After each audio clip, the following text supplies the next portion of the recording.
Good evening, everyone. It is Monday, June 15th. This is a meeting of Westwood Select Board. Westwood Media Center is live streaming this meeting, and the public can view it by going to the town website and the meeting notice and clicking onto this meeting. And it will be recorded and aired by Westwood Media Center after this evening. So I'd like to welcome everybody, and I'll start by granting permission to Westwood Media Center to live stream and record this meeting. I want to start tonight with an update on what we have, what we've undertaken and have for this Wednesday night for the annual town meeting. So just a review of what led to our scheduling the meeting for Wednesday. Back in the end of March, on March 30th, the select board voted to postpone the annual town meeting from May 4th to June 8th as a result of the COVID-19 pandemic. We met again on May 4th and voted at that time to authorize town council to go to Superior Court to seek injunctive relief for the current bylaw requirement, which has a quorum requirement for our town of 175 registered voters. And the relief we were seeking was to allow a reduction to 25% or 44 voters. This request was heard by a judge in the Norfolk Superior Court on May 29th, 2020, and we were granted the relief of the quorum requirement and allowed to reduce it to 25%. And it also required that we only pursue our 13 financial articles.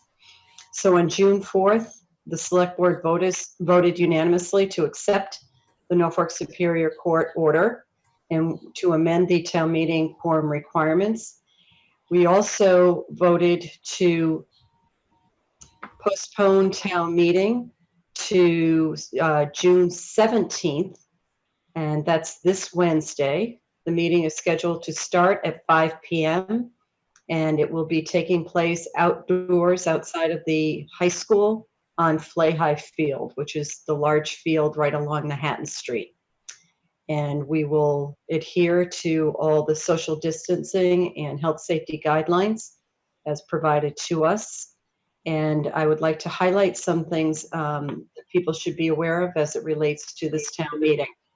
So as I said previously, it will start at 5 p.m. on Wednesday. The forecast is excellent, so I'm very confident that that's when we'll hold the meeting.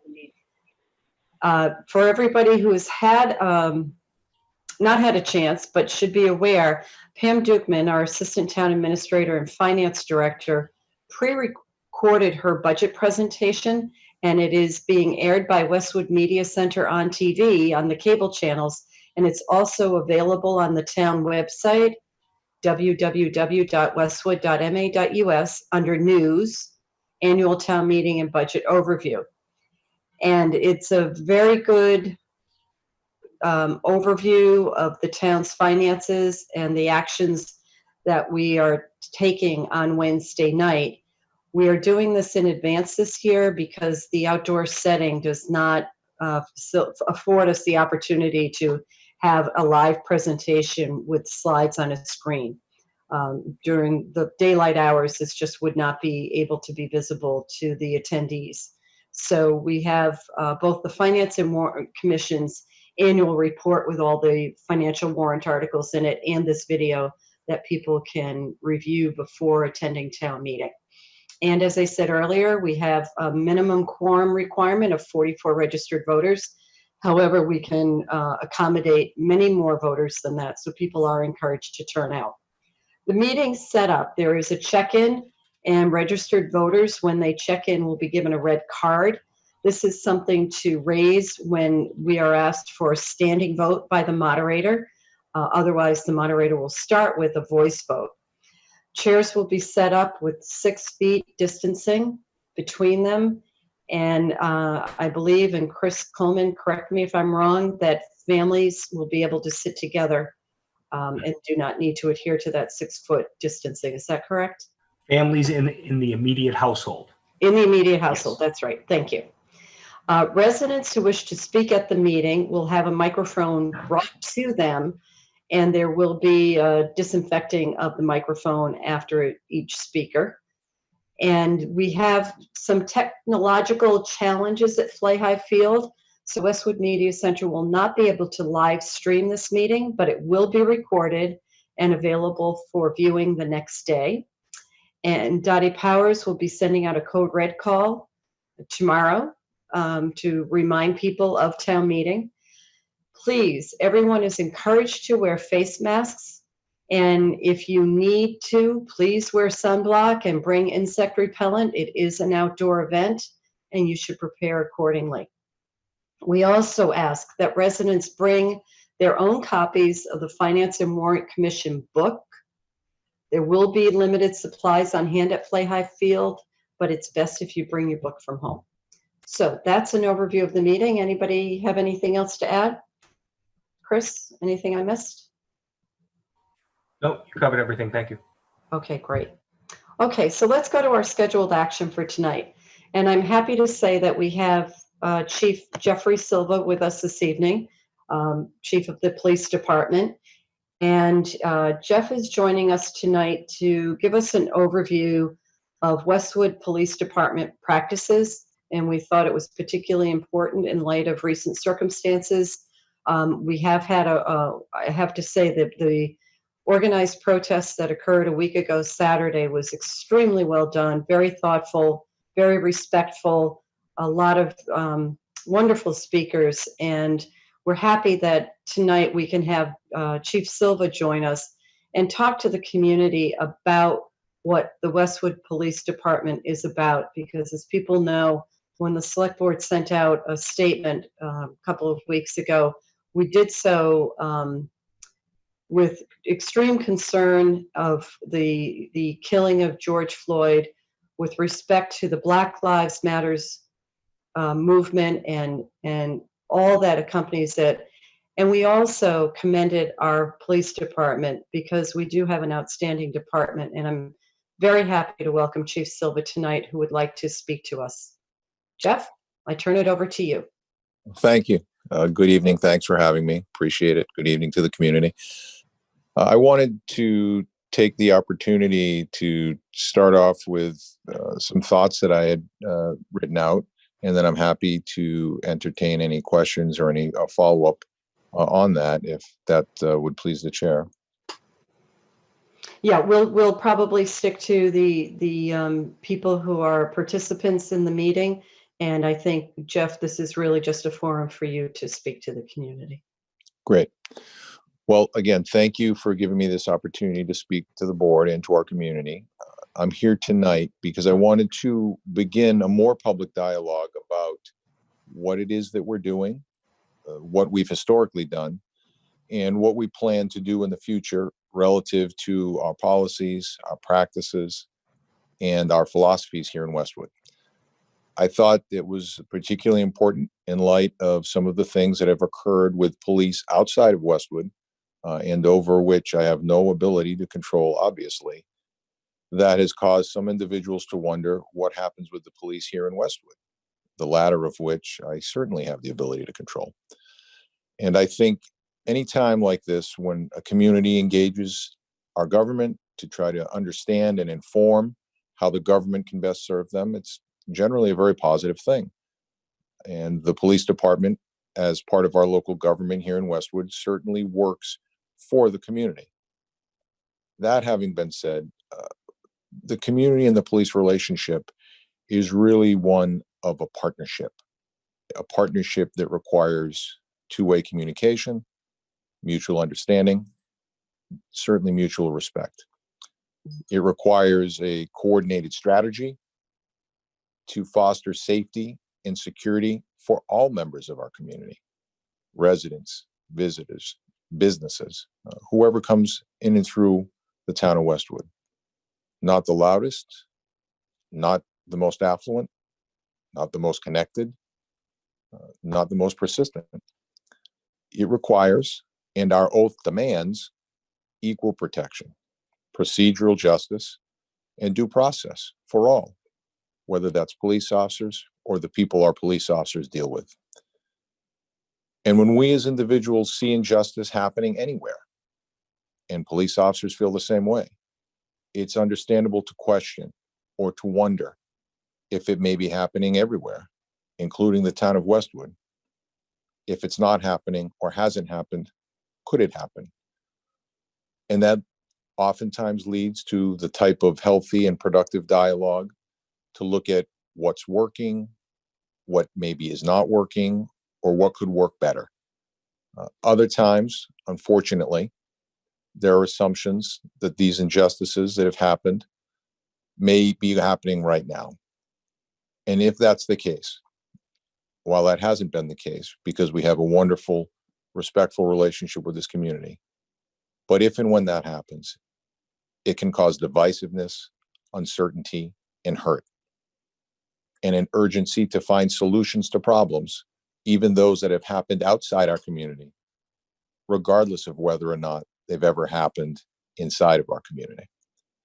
So to that end, over the past few weeks, I've fielded many phone calls, exchanged many emails, participated in virtual meetings with various members of our community and the broader community, actually, even outside of Westwood, who had questions about our police department, which gave me the chance to listen, which is always positive. It gave those who haven't had the opportunity to interact with us the chance to be heard, and also the chance to learn. During that dialogue, in addition to what I heard and learned, those individuals I spoke with learned that Westwood has never had an incident like we've seen in other parts of the country, including Minneapolis, either most recently or a few years ago, when unarmed citizens were unjustifiably killed by some of the very people who were sworn to serve and protect them. They learned that it's never occurred here, not because we're lucky and not because it's by accident. They learned it's not happened here for many reasons, among which are the quality of our staff, the way that we hire and train our officers, the policies we have in place, and in some cases have had in place for decades, the ongoing engagement we have with the people we serve, and because of the progressive and thoughtful philosophies and practices that shape who we are and what it is that we do. Westwood has never had a sustained case of racial, ethnic, or biased policing of any kind in any forum. In fact, years before Massachusetts decided to mandate collecting motor vehicle citation data to study possible racial bias during vehicle enforcement, Westwood volunteered to submit our data preemptively. It was examined, and we were told there was no evidence of bias in our motor vehicle enforcement based on that data. We've also never had a sustained case in any forum of any unjustified use of force of any kind. In fact, in the entire history of our police department, we've used deadly force but one time in 1975, when Officer William Sheehan and his partner, Officer Robert O'Donnell, were shot. Officer Sheehan was murdered, and a wounded Officer O'Donnell returned fire to save his own life. Those officers risked their lives in service to this community because we don't take lives, we preserve them, and we're proudly willing to risk our lives to do so. The Westwood Police Department has always, is now, and will continue to be absolutely committed to service and working with and for this community. And you may recall when I was sworn in as the police chief over 7 years ago now, and at that time, after 23 years of local and federal law enforcement experience, a lifetime of personal, cultural, professional, and diverse educational experiences, I told you that I was looking forward to coming here because there were basically three types of people in the world: those that make things happen, those that merely talk about making things happen, and those left wondering what happened. I told the board and the community then, and I'm saying it again now, I am as committed today as I've always been to make things happen with the men and women of this department and our community for the town of Westwood. I look forward to this continued work with the board and our community, because we're very committed to shape the kind of police department that we want our children to inherit. And based on what I've seen the entire time I've been here now, up into including the present, I'm extremely encouraged about the positive, productive, mutually respectful dialogue that you mentioned earlier regarding what will be a very productive dialogue in the future. Thank you. Thanks, Jeff. I have so many thoughts, but let me just touch on a couple. For as long as I've served on the board, we've used, thought, and pursued community policing as an element of what our police department does. And I know that takes different forms, but when I think of off the top of my head is how we have a school resource officer dedicated to the school department. And even in difficult budget times, we held on to that as a priority. And I know what we do and how our police conduct themselves around the youth in this community is extremely important to you. And I can think of nothing more important than protecting all people in the town, but especially the young people in this town. And I have had many conversations with you and prior chiefs over the years about how you go about serving our community from the youngest to the oldest population. And even in Westwood, sometimes that can be very challenging and very, very complex. And I've always marveled at how respectful the department remains towards all people, even those passing through the town, because policing doesn't just involve our residents, it involves people who are in and out of Westwood. So I, again, want to thank you and just, I know this is an ongoing discussion that we need to be having that will involve other members of the community. And I appreciate that you have been responsive to people who have reached out to you. I think that's very important. And I think people need to know that we hold our police department to a very high standard, and we will continue to do so. And any review that we undertake going forward is done so in the spirit of achieving that goal, to hold the department to a high standard, to serve the community fairly and equitably, and just to conduct ourselves with great respect towards our fellow human beings. So I thank you. I'll turn it over to Mr. Walsh if you'd like to comment. Yeah, just very quickly, Jeff, thank you, men, for all their service that they do every day. I know, as a son of a Boston police officer, I know it's a difficult job and your life is at jeopardy at any point in time. So I know you guys do the best you can and you're doing a fantastic job.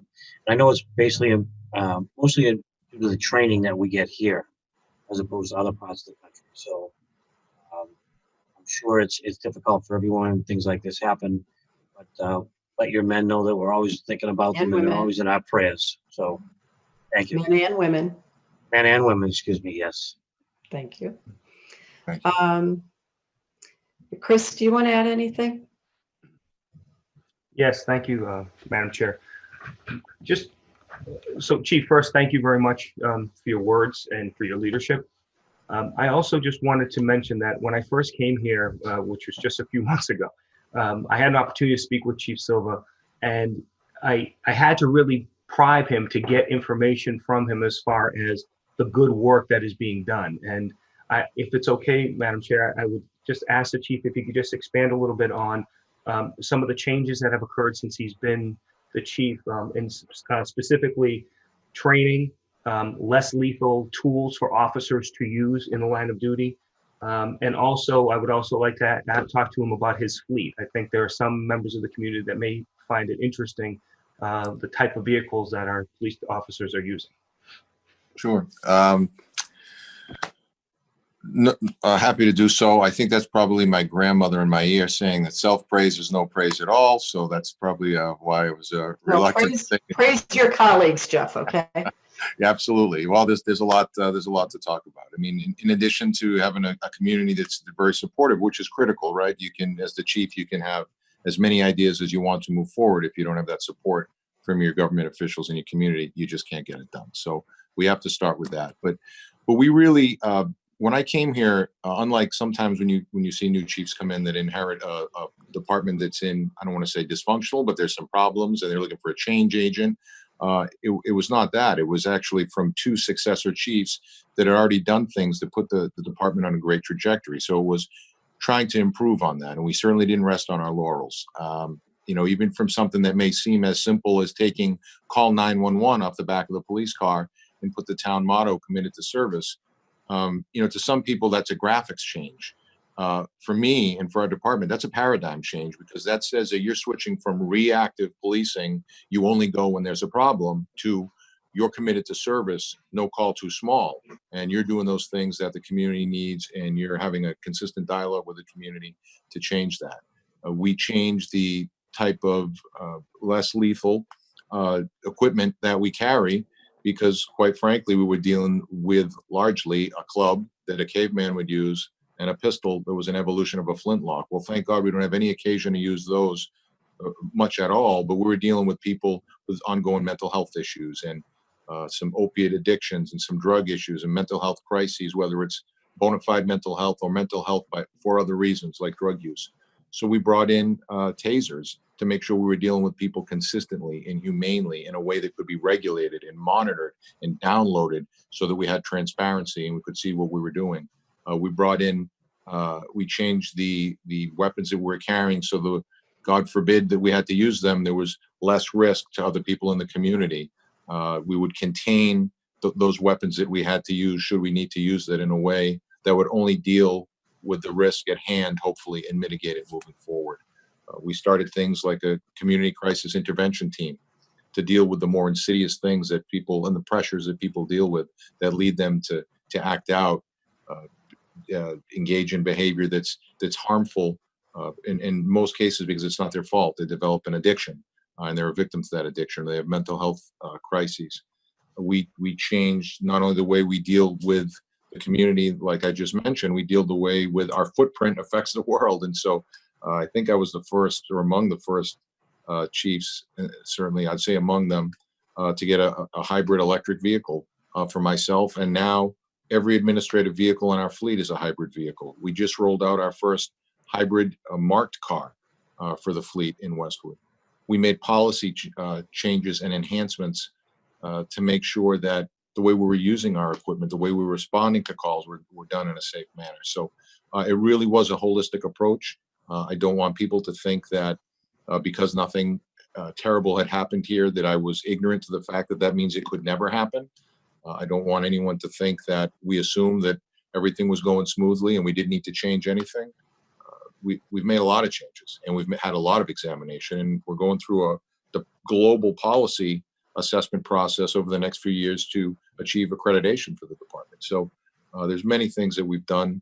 We've done that with the cooperation of an amazing staff that works very, very hard, a great community that's tremendously supportive and engages with us, and a very supportive administration of the town who was always involved, very involved in an appropriate way in examining what's being done, what needs to be done. Are we being thoughtful? Are we considering all the options, and being very supportive as we do that? Thanks, Jeff. Okay. Well, we have, believe it or not, a few other things on our agenda tonight. So I'm going to move us along. I appreciate your joining us and providing the information that you have, and we'll see you around the hood, around the neighborhood of Westwood. And we thank you. And thank you to all the members of the department, the men and women who serve this town. Our pleasure. It really is our pleasure. Thank Great. Okay. Have a good night, Jeff. you as well. All right. Melinda, we're going to move, and I'm talking to Melinda of the Westwood Media Center to let her know we're going to move on to the public hearing for the Eversource Conduit on Washington Street. So I believe we have somebody representing Eversource who will join us. So while you're letting Jackie Duffy join us, I'll give an overview to this. So this is a public hearing. The permission is being asked to lay and maintain an underground conduit to be placed within the public way. And this will provide new electric service to 266 to 278 Washington Street. This is fairly standard. So NSTAR Electric Company, doing business as Eversource Energy, submitted the petition for permission to obtain the grant of location to install approximately 60 feet of conduit along Washington Street. And this work is necessary to provide new electric service to 266 to 278 Washington Street. The area of work is located on Washington Street, southeasterly approximately 288 feet north of School Street. Plans have been submitted by Eversource and A. De Benedictis, dated March 28th, 2020, and are filed with the town. Eversource will be required to submit a street opening permit with the Department of Public Works and a road closure permit with the town of Westwood for a partial road closure. And per Eversource, there will not be a full shutdown of Washington Street. There will not, I say again, be a full shutdown of Washington Street to install the conduit. And they'll work with the DPW and Westwood Police to obtain police details and have lanes open in each direction for traffic flow and emergency vehicles. This public hearing notice was submitted and run in the local newspaper, Hometown Weekly. Letters have been sent to abutters within 300 feet of the Washington Street location, and the petition and plan were posted to the town website, included as part of tonight's meeting agenda. Jackie, I want to welcome you. I don't think we've met you before. Thank you for joining us. Is there anything you would like to add? Because I think I probably gave a lot of what you submitted to us in a letter. Hi, I don't know if can you hear me? I can, Jackie. Thank you for joining us. Okay, we will be working for probably 5 working days to complete this. There will be no outage.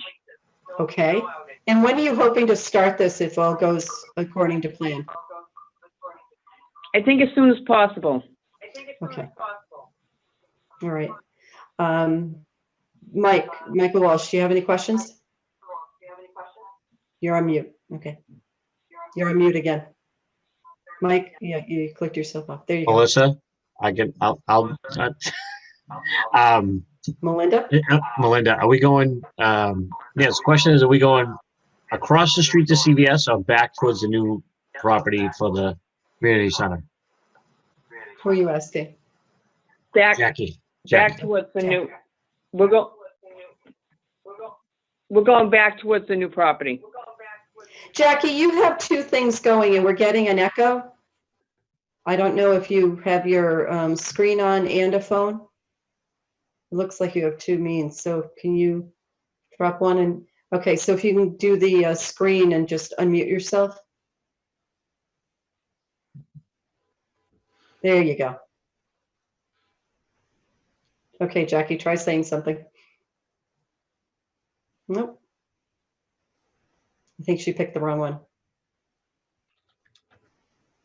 It's not really that important. Well, I mean, we might have other people, so we do need her back. Melinda, can you, are you able to speak with Jackie to tell her to hop back on a phone? She just hung up the phone. This was the only one that she left on. Yeah, I'll text her. okay.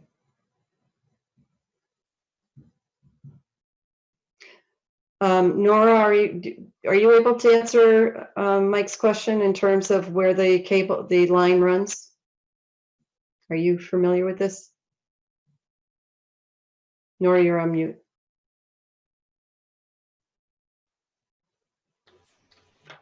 There you go. Yeah, sorry, I'm not familiar with the exact extent of the location of the line. I don't think I could answer that question. Okay. We'll wait for Jackie to come back. I think she's coming on. I'm back, I think. Okay, you are. Hi, Jackie. So there was a question Hi. about where the line would run. It's running from across the street over by CVS over to 266 to 278.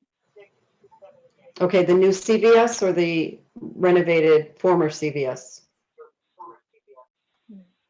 It's the new CVS is over to the left. Yep.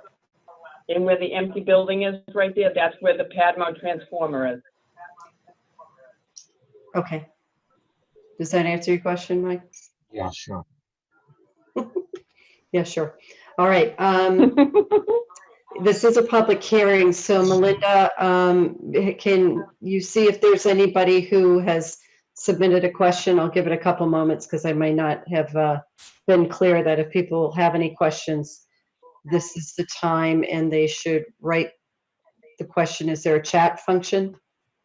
You would write your question in the Q&A, and right now we do not, and there's no phone callers, but if there was a phone caller, they would press *9.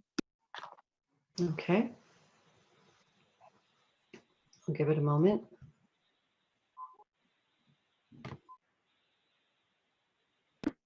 There seems to be none. Okay. I'll entertain a motion. So I move that we grant permission to NStar Electric, doing business as Eversource Energy, for a grant of a location to install approximately 60 plus or minus feet of conduit to provide new electric service to 266 to 278 Washington Street for Eversource to obtain the necessary permits as required by the town. And the select board held and duly posted tonight's public hearing, including notices to abutters. Because it's just the two of us at tonight's meeting, I will second that motion. Mr. Walsh? Aye. I say aye as well, so that's a unanimous vote in favor. Thank you, Jackie, and proceed and work with the DPW. Thank you very much. Hey, John, how are Okay. you? Good. All right. Chris, you might want to go on mute. Nancy, what I want to mention, I will bring that permit to the annual town meeting on Wednesday for you all to sign. That's Thank fine. you. That's great. That will be great. Okay, next up, we have a public hearing for Wegmans. I believe we have counsel for Wegmans that is here to join us tonight. Oh, Joe. Hi, Joe. Yeah, Joe can you hear me? Devlin is with us. I can. Thank you for joining us, Joe. Yeah, I'm in my Okay. bedroom, so I'm going to spare you the picture view. Okay, well, let me I do have a just. shirt and tie on. So Okay, well, I'm glad for that, but let me just tee this one up.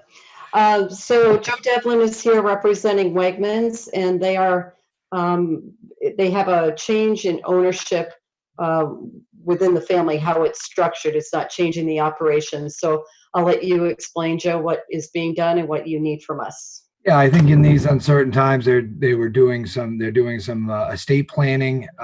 There's a parent company of the Wegmans Massachusetts Inc., which is the licensee.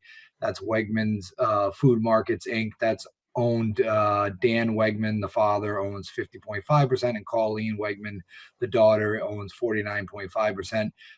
They've both taken their stock, and they have transferred it to a family estate planning trust that Dan is the sole trustee, and it is for the lineal descendants, Colleen, Nicole, and currently four of their, they each have 2 children each. Nothing else is changing the operations of the any of the Wegmans in Massachusetts or anywhere. So I guess this might be the Full Employment Act for attorneys, but you need to come back to whomever, wherever they have licenses, and we grant the approval for their operations. And they have the alcohol sales, the beer and wine sales. So anything we do is also pending the ABCC approval. But ownership, management changes all come back to this board, and we get to see you somewhat regularly with things, but this seems pretty procedural from my standpoint. Mr. Walsh, any questions? It's pretty standard. Yeah.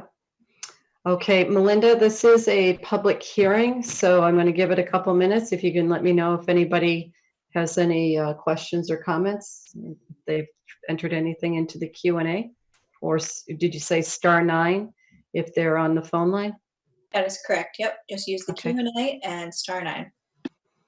Okay.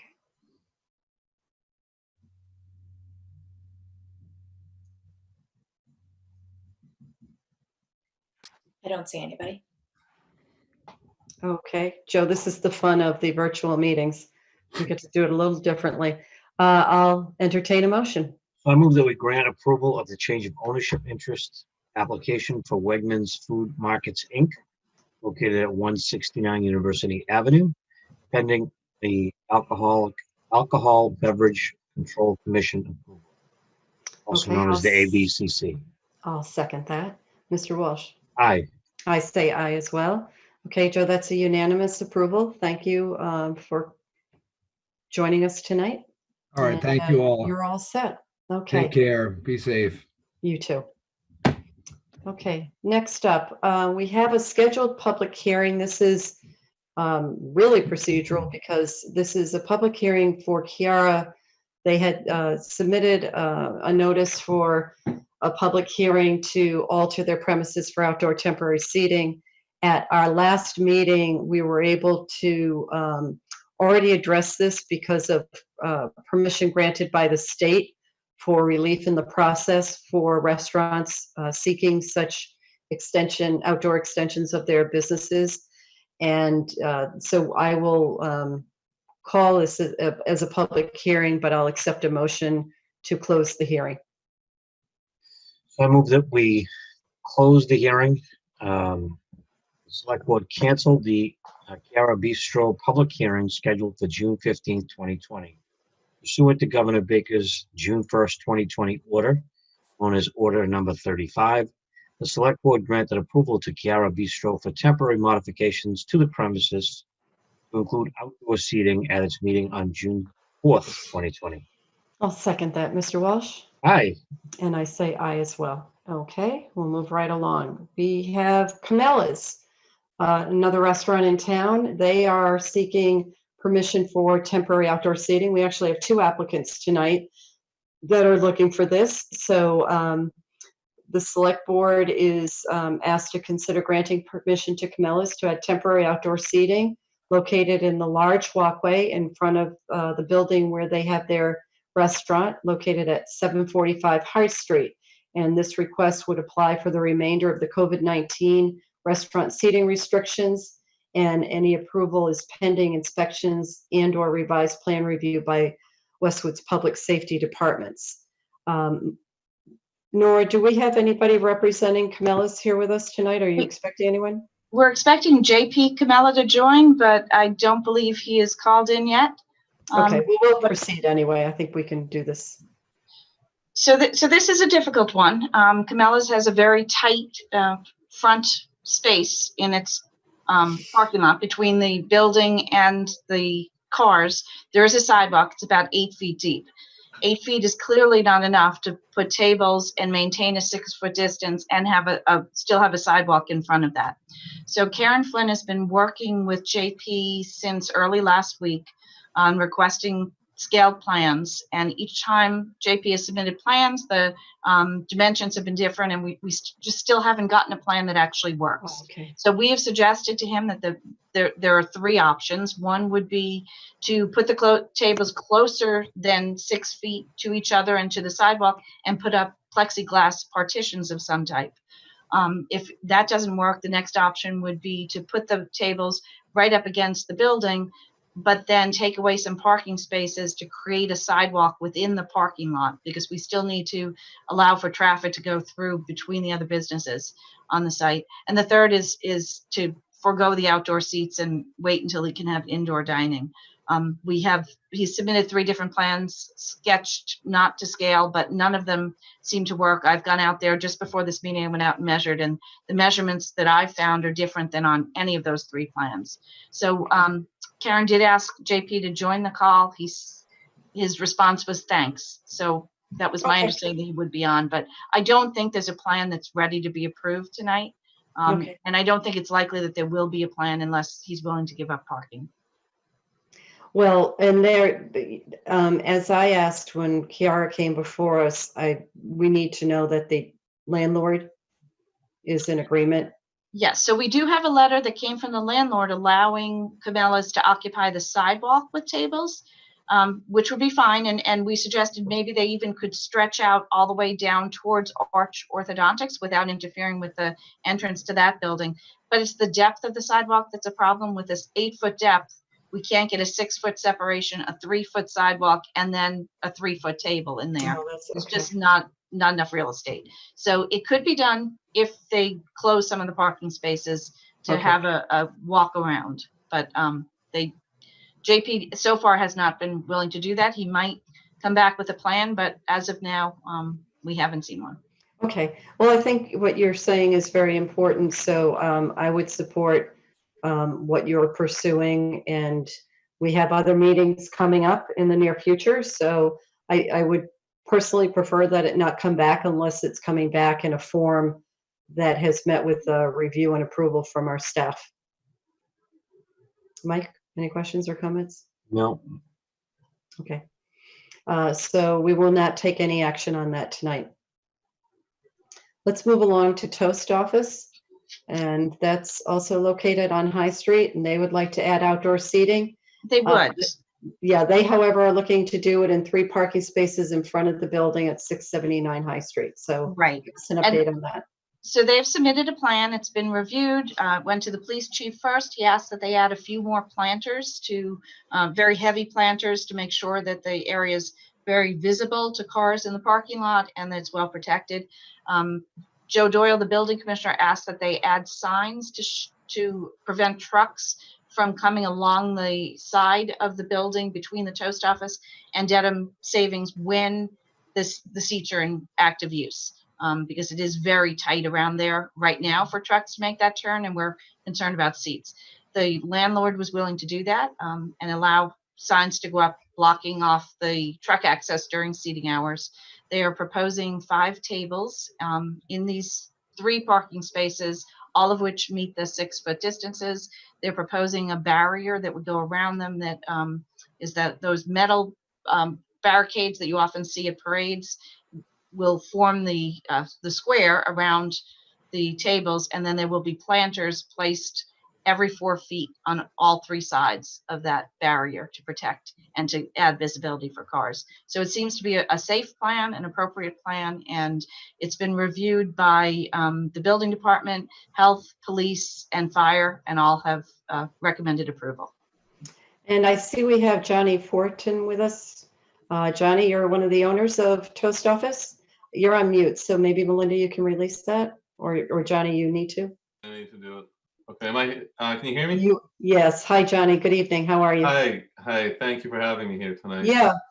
So we've heard about what you plan to do. As Nora Locknane says, you have a plan that meets with a review concurrence. It would be subject to, well, I don't know. Plan review and site inspections by the public safety departments. Do you have anything else you want to add, Johnny? No, Nora summed it up perfectly. I have more of a question than anything else. Okay. We're in a no burning rush. We're not going to push for this weekend. We have to work out some operational matters. As far as that goes, though, when it comes to a site inspection or final approval, or the kind of rubber stamp, like you can, you're ready to start serving tables. After this meeting, where do I go from here?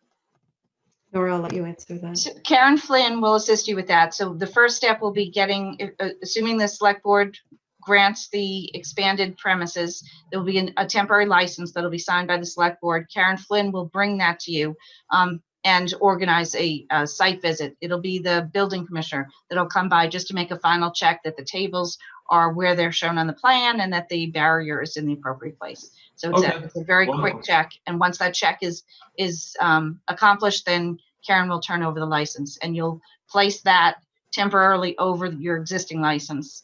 That will go until November 1st, and then you'll revert to your indoor license after that. Okay. Excellent. Thank you. All right. And Johnny, thank you, by the way, for choosing Westwood. You have a nice little restaurant there, and we're really glad you're in town. Well, thank you very much. And, this outdoor, it's 5 tables and it'll certainly help. Anything will help, but we've been the benefactors of a lot of generous support from Westwood during this takeout and curbside phase. So we feel very grateful and welcomed here. Well, it hasn't been an easy time, and I'm glad you feel that way. That's excellent. Thank you. Mr. Walsh, any questions, or would you like to make a motion? I'm ready to make a motion. So I move that we grant approval to the Toast Office for temporary modification of the premises, subject to their existing alcohol license, modifications to include the additional temporary outdoor seating plan and sign installation, pending plan review and successful inspections by the town's public safety departments. I will second that. Mr. Walsh? Aye. I say aye as well. So Johnny, you have our approval and continue to work with the town department, and we look forward to having you have the outdoor seating. So Thank you very much. Thanks to the board, and thank you, Nora, for your help too with Bob along the way. That was Happy to help. Thank you. thank you very much. Take care. great. Have a nice night. You too. Okay, and our final agenda item before we get to minutes is a presentation by Doran Whittier. I think we have Don Walter with us tonight, and I'm going to see who else is joining us. It looks like some people dropped off, but we have Tim Bonfatti also here. So, oh, I see. We've got Emily Parks, our superintendent, Maya Plotkin, who is school committee member and chair of the school building committee, and we have Rob Fitzgerald, who's with Doran Whittier. So we have quite the panel. And are you going to let Don Walter in, or are you making the presentation, Rob? And Rob, you're on mute, so. I am here. Okay, there you are, Don. Okay, I was well, hidden thank you behind everyone for joining us. Thank you very much for having us. Yeah, so I just want to do a little lead in, and then I'll turn it over to you folks. It's been a while since the board collectively has heard an update on the building project. I continue to represent the board at the school building committee meetings, and this seems very timely because we are actually meeting Friday to vote on a final plan or final option after winnowing down a list from many to 7 to almost 1. So why don't you give us I think you have a presentation planned for us tonight, and it will be great to hear from all of you. I do. I didn't know if Mayor Emily had anything to say in the beginning. I can get right. You're welcome to. Maya, would you like to say anything? No, I'm gonna, you know what, I'm gonna let Dawn take it away, and I'll pipe in at the end. There you go. Less is more. Thank you. Exactly. Okay, Don, it's all you. Let me just bring this up. Yeah. If you need any help, Melinda's also here from Westwood Media Center. Oh, and we have Chin Lin with us, who's also from Compass Project Management.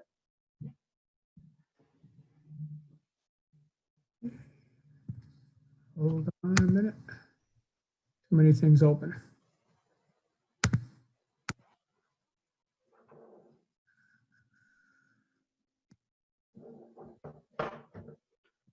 Here we go.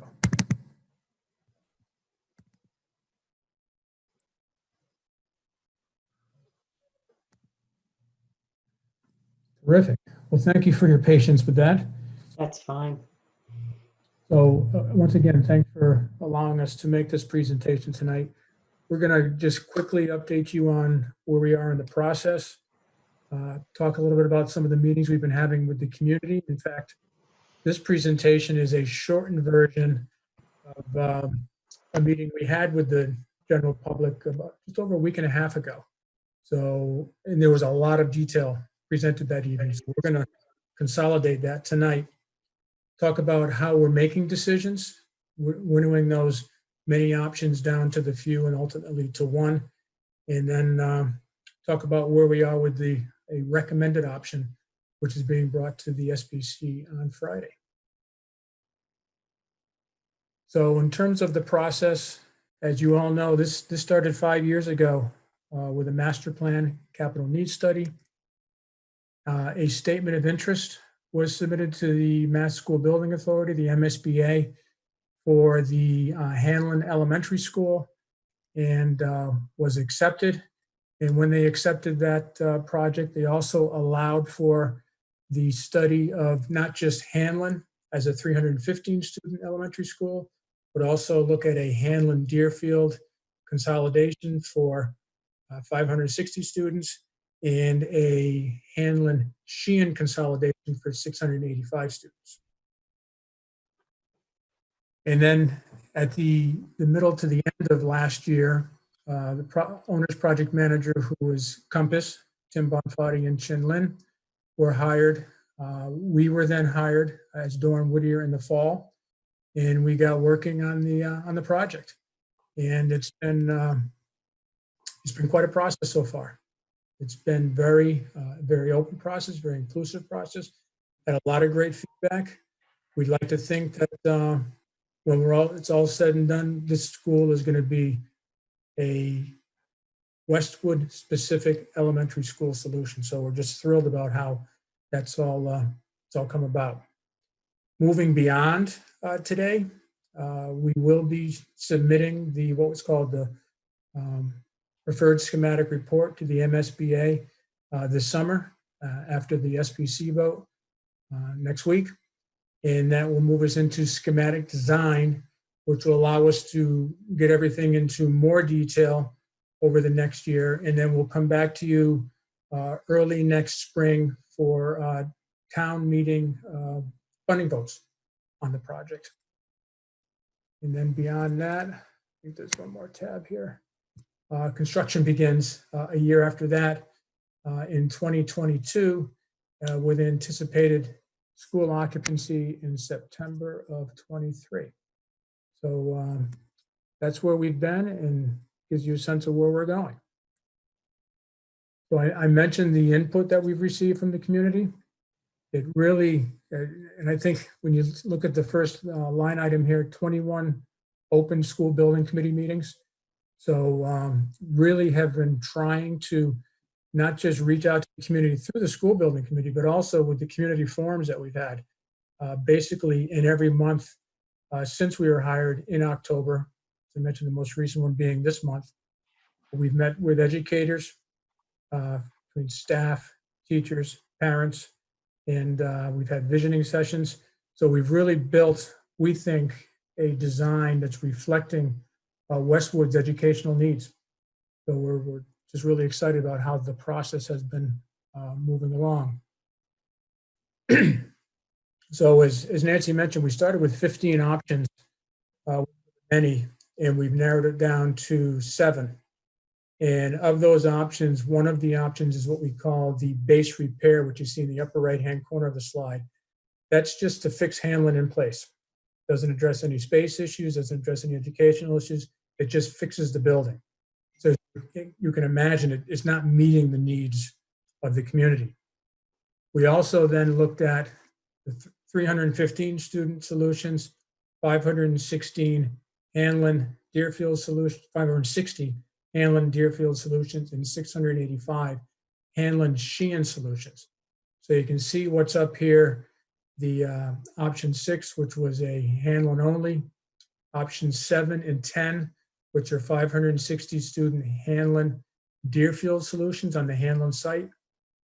Option 4, which is a 685 student Ad Reno solution on the Hanlon site for Hanlon and Sheehan.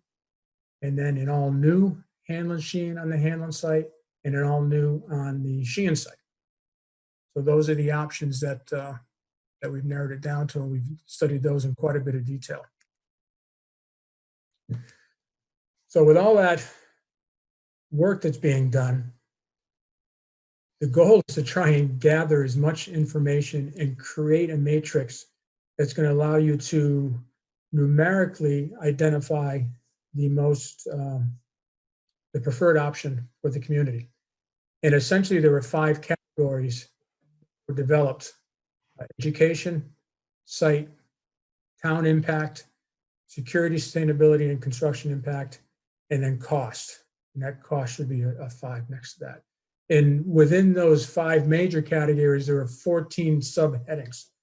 So a lot of time was spent going through each of these categories, and they were rated 5 being the best to a 1 being the poorest reflection in how each option met those particular categories. And each of these subcategories are actually weighted also. So I think what I really want to point out with the subcategories that education and cost were weighted the same. So, you know, the value of education was super important, as is the cost of the project and the impact on the town. And this colorful chart gives you a sense of how each option rated within those categories. Green is good, red's not so good. So the more dark green that you had, which are the fives, the better the options were being received when I was reviewing those. So at quick view, you can see the option number one, the renovation only, which really does not meet education needs, long-term planning needs of the school, a lot of red. When you look at options 7 and 10, which are two of the 560 student solutions for Hanlon and Deerfield, you see quite a bit of green. So that gives you a sense of the range. To look at it another way, we took the options and have now lined them up from highest score, which you see on the lower gray bar, to lowest score. And what's happened is options 7 and 10 are really close to each other. What essentially was the difference was the building layout and how the staff and administrators and school building committee were, and actually the community too, was seeing how the educational program was being delivered in two different options. One's called the tree, which created these smaller learning communities, but they had a good connection to each other, as opposed to what we call the backward Z, where those smaller learning communities were a little more isolated from one another. So option 7, from a cost from a numbers perspective in the criteria matrix, was the highest. As you can imagine, the renovation only was the lowest score. So what is that option 7, which is the highest rated option?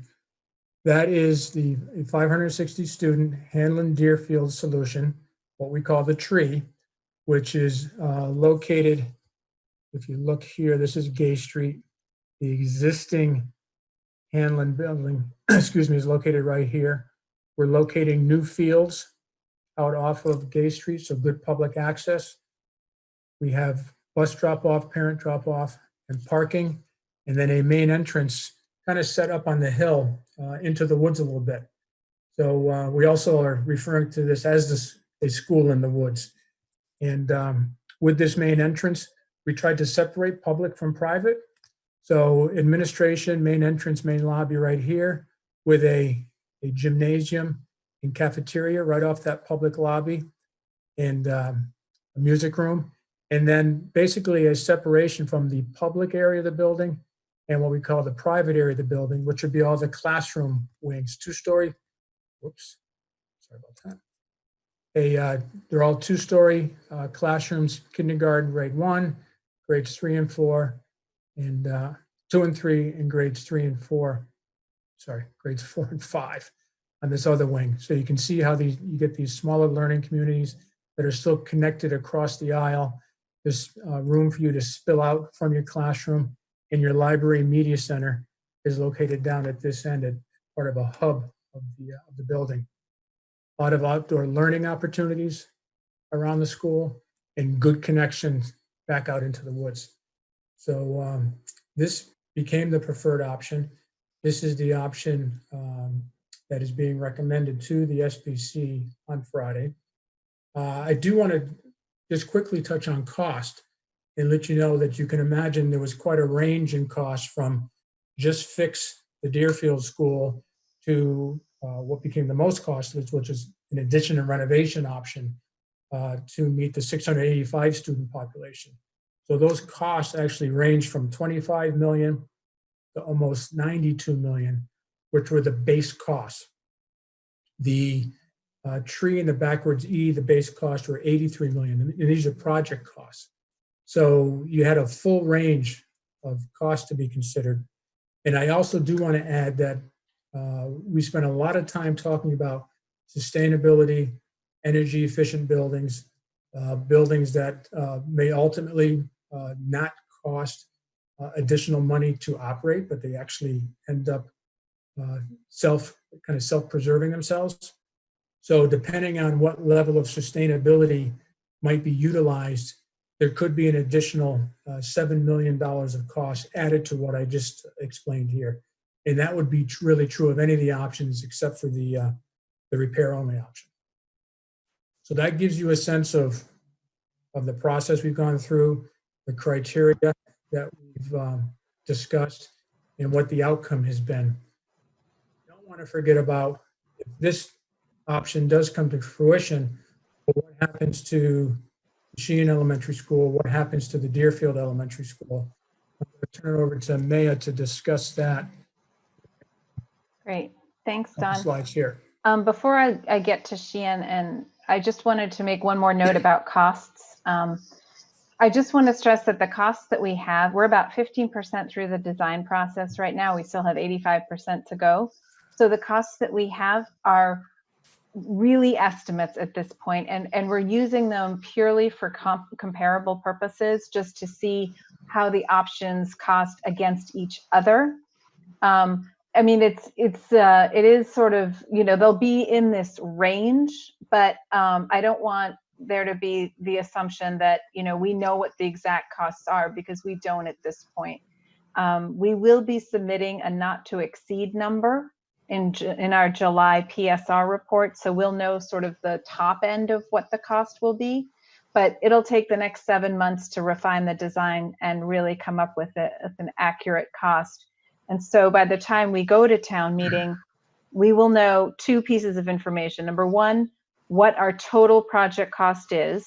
So we will have that number, and we'll also know, number 2, what the MSBA has approved for a reimbursement amount. So we will have all of that information before anybody has to vote on anything. And I just want to sort of level set here and say these are still estimates. So I just wanted to make that point. Thank you. So what happens to Sheehan? So the school committee from the start of this project has been very aware of the fact that if this project solves for just Hanlon or Hanlon and another school, there would potentially be a third school that we had identified in the master plan that still would have capital needs. So in February of 2020, the school committee allocated $30,000 to commission a design study of the remaining school or schools. At the time, we didn't know whether it would be 1 or 2 schools. And so in June 2020, now that we know that the recommended option is to consolidate Hanlon and Deerfield, the school committee at its last meeting on Thursday specifically allocated those $30,000 of funds to study Sheehan. And so what we're going to do is, on the assumption that the school building committee approves option 7 and moves it forward, as soon as that vote is taken, we will, on a parallel track with the MSBA project, we will do this design study, which is to look at Sheehan and ask the architect to recommend either an addition renovation or a new construction. And it will be at the same level of detail that we've got now for, you know, at this point with respect to option 7. So it will be, and again, we'll have multiple options to choose from. We'll have an evaluation criteria. We'll go through a similar process.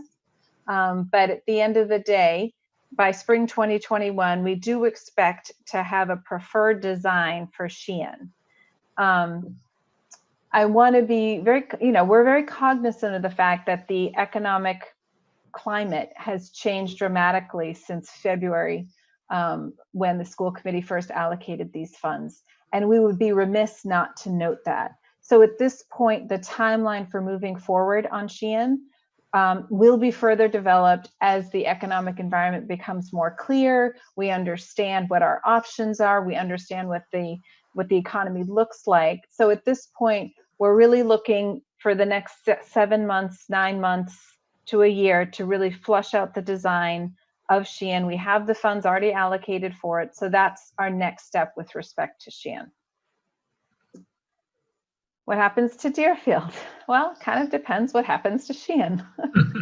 So if the school committee recommends new construction for Sheehan, because the new construction would likely occur, well, will have to occur on a site that's separate from the existing school, the students would remain in the existing school as the new construction is being built at Sheehan. There'd be no need for swing space.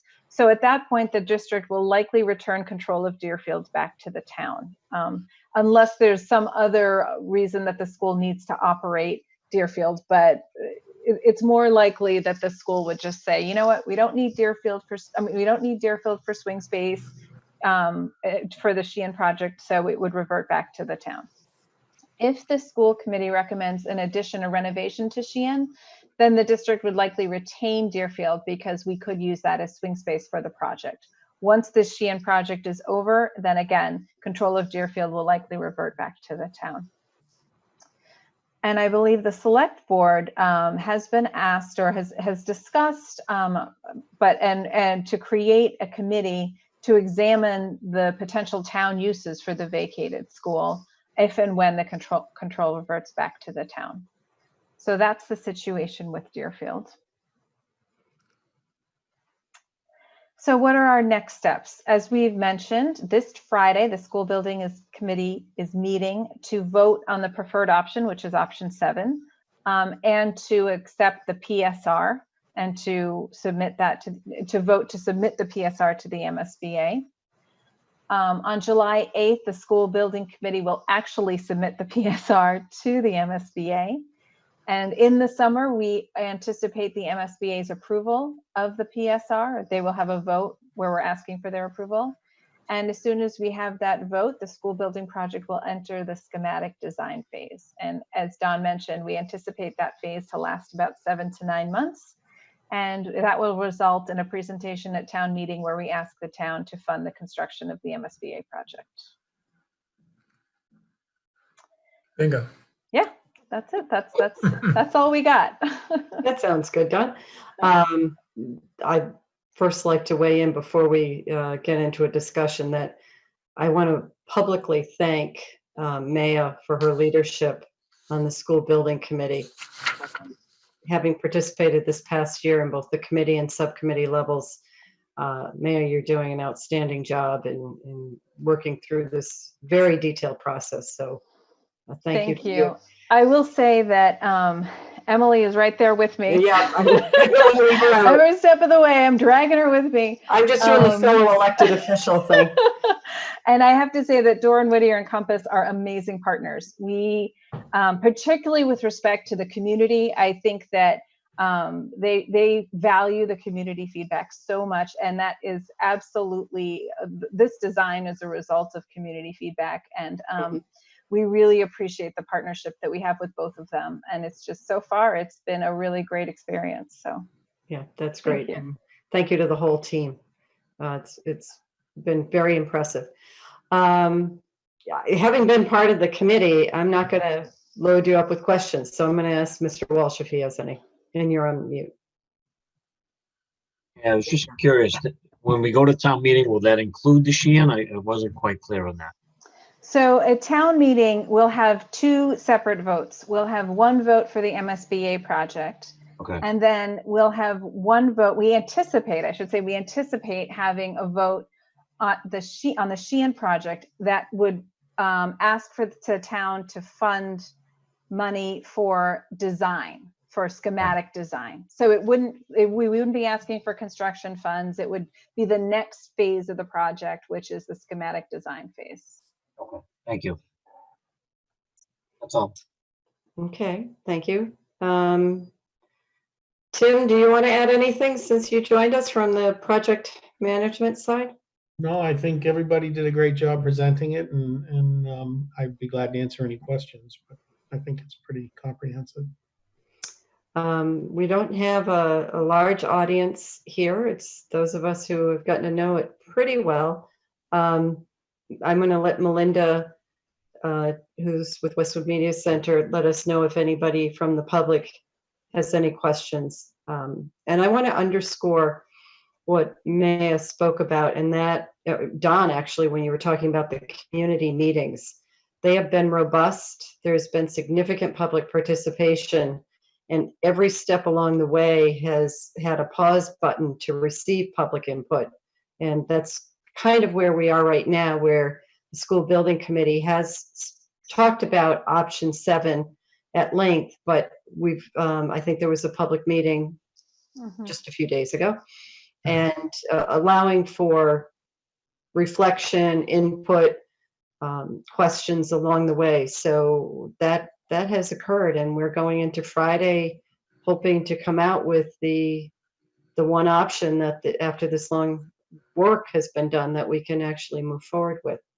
So I think that that's highly successful, what's been done, and thank you to all and to your teams. I know both Doreen Whittier and Compass are here tonight. I know there are a lot of people that have worked to support what you brought tonight, so thank you to all of them as well. Chris, do you have anything you want to add? I'm not sure that you would at this point. I just want to give you a chance. Thank you. I do not at this point. Thank you. Okay. Emily, I want to give you the last word. Thank you. So I think if I have the last word, I would just underscore how much we have appreciated the level of engagement from the community. I think it's been really fantastic. And I feel like, it's been a journey to get to this point in the process, but I have to say that I'm feeling very good about the process. I think there have been many, many opportunities for people to be informed, to engage, to give us feedback, and folks have really taken us up on that. So I'm pleased, and I hope the community will be pleased with the outcome as well. Thank you. Good work, everyone. Okay, we won't beat a dead horse here. We're going to move along. Thank you all for joining us. Thank you so much. And Thanks see so much. most of you Friday. Yeah, that's right. Okay, bright and early, as usual. It's a great way to start the day. Yeah. Okay. Right. We're wrapping up here. Chris, I think you are suggesting that we hold off on minutes. Am I right on that? Yes, Madam Chair. Okay, so then the other discussion item we have is our next meeting. Last I heard, we're being proposed a meeting time of Monday afternoon. Are we agreeing on that at this point? That is correct. We're looking at either 5:30 or a 6 p.m. You were fine with 5:30? Mr. Walsh, are you fine with 5:30? 5:36, whatever. It's not a big. Okay, I'm flexible. So then I guess I'll announce now we'll have a meeting at either 5:30 or 6 p.m. on Monday, June 22nd, at which time I can finally relinquish chairmanship over to John Hickey when we vote for that change. As I've said at several meetings, there's a process we follow and rotation. And so John has been the incoming chair for an extra period of time this cycle because town meeting is being held late. So a reminder again, town meeting is being held this Wednesday, June 17th, starting at 5 p.m. Registration starts at 4:30 p.m. It's at Flahi Field at Westwood High School. We will start business with a minimum number of people of 44. We do hope there'll be more. We have the facilities set up to accommodate more under social distancing. Please, if I'm not mistaken, no food, no beverages on the field. I think that was something I didn't say off the top. The weather forecast is very nice, so if you're sensitive to sun or suntan lotion, we can't account for when the bugs come out. One of the reasons we're starting early is to try to limit the impact of that, but have bug spray available or already applied, and we will look forward to an abbreviated town meeting. And I just got to say thank you to Chris, Tish, everyone who's been working to make this meeting happen on Wednesday. It is a different venue, and I know a lot of work has gone into making it as productive a town meeting as we can have under these quite different circumstances. Madam Chairman, may I ask a question? Please. Are you planning on holding a select board meeting just prior to town meeting? We are not. Okay, So we will start the meeting with everyone else, a meeting of the select board at 5 p.m. very good. Along with Excuse me, whoever Madam else is Chair. there. Yes, sir. If I could just, well, first of all, thank you for the thank you and the appreciation. I also would just like to extend the appreciation to Dottie Powers, our town clerk, Jimmy McCarthy, our facilities director, and Ken Ayers, the school's operations director, for their assistance in setting up and the planning for this unique Yeah. town meeting here in Westwood. It takes a village to get these things done, and a great team of people.